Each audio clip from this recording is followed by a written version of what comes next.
শেখ হাসিনাকে নিয়ে মোটেও স্বস্তিতে নেই ভারত। তার লাল পাসপোর্ট বাতিল হওয়ায় এখন কোন স্ট্যাটাসে তাকে রাখা যায় তা নিয়ে বেশ চিন্তিত ভারত। এর মধ্যেই শেখ হাসিনাকে ফেরত চাইতে পারে বাংলাদেশ, এমন আভাসও দিয়েছে ঢাকা। দুদেশের মধ্যে প্রত্যর্পণ চুক্তি থাকায় বিশ্লেষকরা বলছেন শেখ হাসিনা এখন ভারতের জন্য কূটনৈতিক মাথা ব্যথার কারণ হয়ে উঠেছেন। সোমবার ফরাসি ভিত্তিক এএফপির এক প্রতিবেদনে এমনই তথ্য জানা গেছে। গত ৫ আগস্ট পদত্যাগ করে দেশ ছেড়ে ভারতে পালিয়ে যেতে বাধ্য হন সাবেক প্রধানমন্ত্রী শেখ হাসিনা। ডক্টর মোহাম্মদ ইউনূসের নেতৃত্বে গঠিত হয় অন্তর্বর্তী সরকার। এই সরকারই বিক্ষোভকারীদের হত্যার বিচারের জন্য ভারতের কাছে শেখ হাসিনার প্রত্যাবাসন চাওয়ার সম্ভাবনা দেখা দিয়েছে। তবে ৭৬ বছর বয়সী হাসিনাকে ফেরত পাঠালে অন্যান্য প্রতিবেশীদের সাথে ভারতের অবস্থান ক্ষুণ্ণ হওয়ার ঝুঁকি রয়েছে।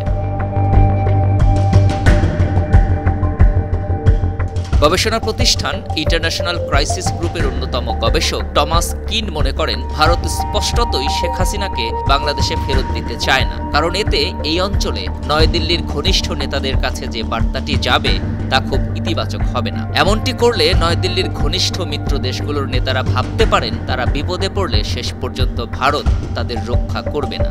আবার শেখ হাসিনার পতনের পর বাংলাদেশে প্রকট হয়েছে ভারত বিদ্বেষ। ১৫ বছরেরও বেশি সময় ধরে যারা হাসিনা সরকারের নির্মম নির্যাতনের শিকার হয়েছেন তারা প্রকাশ্যে ভারতকে শত্রু বলে আখ্যা দিচ্ছেন। এমনকি সম্প্রতি দক্ষিণ পূর্বাঞ্চলে ভয়াবহ বন্যা হয়েছে, তার জন্যও সরাসরি ভারতকে দায়ী করেছে বাংলাদেশের সাধারণ জনগণের বিরাট একটি অংশ। সব মিলিয়ে বাংলাদেশে মোদী সরকারের প্রভাবের বিষয়টি ভাটা পড়তে শুরু করেছে।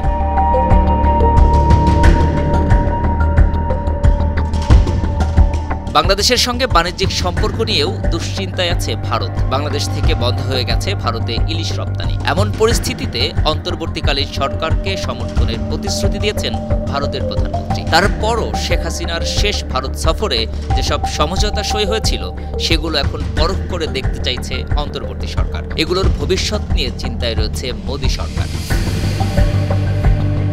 ভারতীয়রা মনে করে বিএনপির চেয়ে আওয়ামী লীগই বাংলাদেশের হিন্দুদের বেশি সুরক্ষা দিতে পারে। ভারতের স্বাধীনতা দিবসের ভাষণে মোদি বলেছিলেন, বাংলাদেশের হিন্দুরা বিপদে আছে। শেখ হাসিনার প্রস্থানের পর কিছু সংখ্যালঘু ও তাদের উপাসনালয়ের উপর হামলা হয়েছিল। অন্তর্বর্তী সরকার এ ঘটনার নিন্দা জানালেও সহিংসতার চরম অতিরঞ্জিত বিবরণ দিয়ে সংবাদ পরিবেশন করেছিল সরকার সমর্থক ভারতীয় নিউজ চ্যানেলগুলো। ডক্টর ইউনূসের অন্তর্বর্তী সরকার প্রকাশ্যে নয়াদিল্লির কাছে হাসিনার ভারতে আশ্রয় নেওয়ার বিষয়টি উত্থাপন করেনি, তবে তার কূটনৈতিক পাসপোর্ট বাতিল করেছে, ঠেকিয়ে দিয়েছে তার অন্য দেশে যাওয়া। ভারত বাংলাদেশের প্রত্যর্পণ চুক্তি অনুযায়ী শেখ হাসিনাকে ফৌজদারি বিচারের মুখোমুখি হতে বাংলাদেশে ফেরত পাঠানো উচিত ভারতের। তবে চুক্তির একটি ধারা অনুযায়ী অপরাধটি রাজনৈতিক চরিত্রের হলে প্রত্যর্পণ প্রত্যাখ্যান করা যেতে পারে। ফেরত না দিলে ঢাকা নয়াদিল্লি সম্পর্কে মারাত্মক চির ধরতে পারে।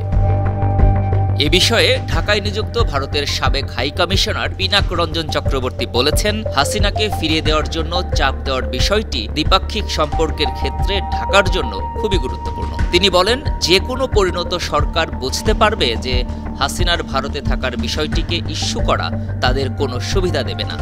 সব মিলিয়ে বিশ্লেষকদের অনেকেই বলছেন, ভারতের জন্য কূটনৈতিক মাথা ব্যথার কারণ হয়ে উঠেছেন Sheikh Hasina. Desk report, 52 TV.